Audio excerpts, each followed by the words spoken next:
meelaha ugu muhiimsan ee isteelkaaga laga qiimeynayo. Assalaamu calaykum. 4 meelood oo aad u muhiim ah kuwaas oo isteelkaaga laga qiimeynayo aynu maanta muuqaalkeena ku soo qaadan doonaa. Waan ugu cabsitahay Motina ku soo dhawaada YouTube channel-kayga Motina Lifestyle.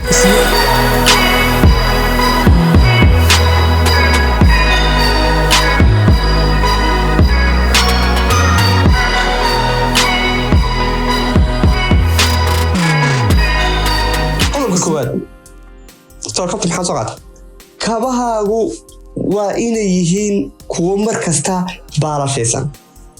halka ugu muhiimsan ee soo saaraysa kabahaaga ishuna ku dhacayso waa kabahaagu haddii ayna baalashaysnayn ama aynay lahayn wax uskag ah ama dhooba ah ama waxyaabaha soo raaca waxay salka ka dhigaysaa mid dhammaystiran. marka aad dibadda u baxayso soo baalashayso kabahaaga, ama haddii aanad guriga ku baalashaysan karayn meesha kuugu dhow ka baalashayso. sirta ugu muhiimsan ee aan sameeyo anigu shakhsi ahaan ayaan la wadaagaya. inta aanan tegin meeshii muhiimka ahayd ee aan u dhowahay waxaan sameeyaa dhalinyarta kabaha baalashaysa ayaan daydaydaa. ka igu dhow ee meeshaan u dhow aan tegayo ayaan ka baalashaysta kabaha. waxa aanan tagaa goobtii aniga oo kabahaygu soo gaadhin wax boodh ah ama dhas ahi.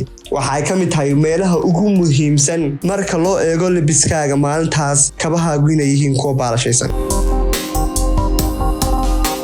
qodobka labaad ee muhiimka tahay ee labiskaagana laga qiimeynayo,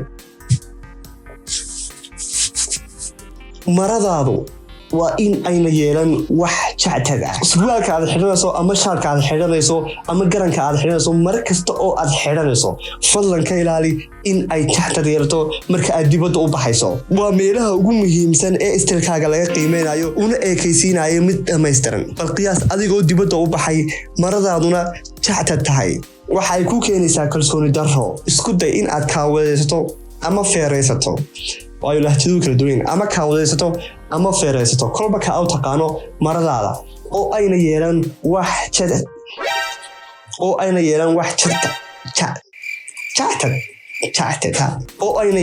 jactag ah haba yaraatee. fariin yar muhiima inta aynan muuqaalkeena sii gudagelin. haddii aad u baahan tahay xaysiis in ganacsiga lagu sameeyo ganacsigaagu noocu doonaha ahaabo, waxaan kuugu samayn karaa YouTube channel-kayga iyo dhammaan social media-hayga oo dhan. haddaa u baahantay inaad si gaar ila soo xidhiidho fadlan igala soo xidhiidh emailka aan idinku reebayo description-ka muuqaalkan. haddii kale dhammaan social media-hayga oo dhan linkiskoodii waxa aan idinku reebayaa description-ka muuqaalkan. fadlan ila soo xidhiidh haddii aad u baahan tahay any collaboration waan u furanahay. qodobka saddexaad, sidee bay macquul u tahay in aad xidhato maro filaabadhana dibaddana ugu baxdo? in marada aad xidhanayso ay lahaato ama ay u dhammaystiran yihiin badhimadii ama botoniskii waa shuruudaha ugu horeeya uguna muhiimsan ee isteelkaaga laga qiimeynayo. maradaas shaar ha ahaato ama garan ha ahaato ama koor ha ahaato ama surwaal ha ahaato kolba wixii badhin leh maradaada u ilaali in ay lahaato badhin ama bottom. waa inay lahaataa badhin maradaada. waxaa jirta maryaha qaar wataa badhimo saayida oo aad ka helayso shaarka gacmihiisa xagga hoose ama shaarka halka u hooseysa xagga u hooseysa adu barta u hooseysa ayaad ka helaysaa badhimo saayida. haddii badhinkaas kaago ka soo gooso marada hoosteeda oo ay ku xidhayin badhimo saayida. yaryarkaadi ninkii maanta dhan iska hadlaya ismaankaa barimamala dad nagu cusub tahay magacaygu waa Cabdifitaax Cumar Cali Cabdifitaax Motina.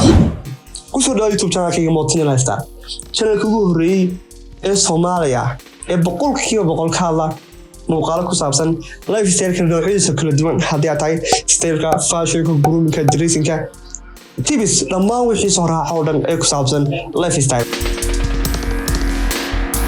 qodobka u dambeeya, sidee baa u xidhan kartaa maro raqabadii originaalka ahayd ay googo'an tahay ama ay rafantay? maro kasta waxa ay leedahay xilli u gooni ah oo la xidho. marka ay muddadaas gaadho waxa ay bilaabaysaa in ay googo'do ama midabkii saxda ahaa uu ka tago. fadlan isku day in marada xilligii loogu talagalay marka ay dhaafto ama kalarkeedii uu isbedelo ama duntii ay dibadda uga soo baxdo, fadlan isku day in aanad xidhan oo aad marada iska tuurto. aad baad u mahadsan tahay haddii ilaa dhammaadka muuqaalkan aan nala soo gaadhay. Fadlan haddii muuqaalkan uu ku qanciyey fadlan like noo saar. Sidoo kale commenti ka bixi muuqaalkan wixii fikrada ay aad ka aragto. Sidoo kale waxaad commentiga nagula wadaagi kartaa ani fikrad kasta oo aad noo hayso oo aad jeceshahay in aan ka soo samayno muuqaalada dambe. Fadlan muuqaalkan share garee oo asxaabtaada la wadaag si asxaab cusub oo aan channelkan hore u arkin ay noogu soo biiraan. Qodobka ugu muhiimsan ee uu channelkan u samaysan yahay, fadlan subscribe noo saar channelkan si muuqaalada dambe ee aan soo gelinayno ay ku soo gaadhaan goor kasta oo ay ku tahay. Waxaan ku leeyahay jawigu ha ku wacnaado.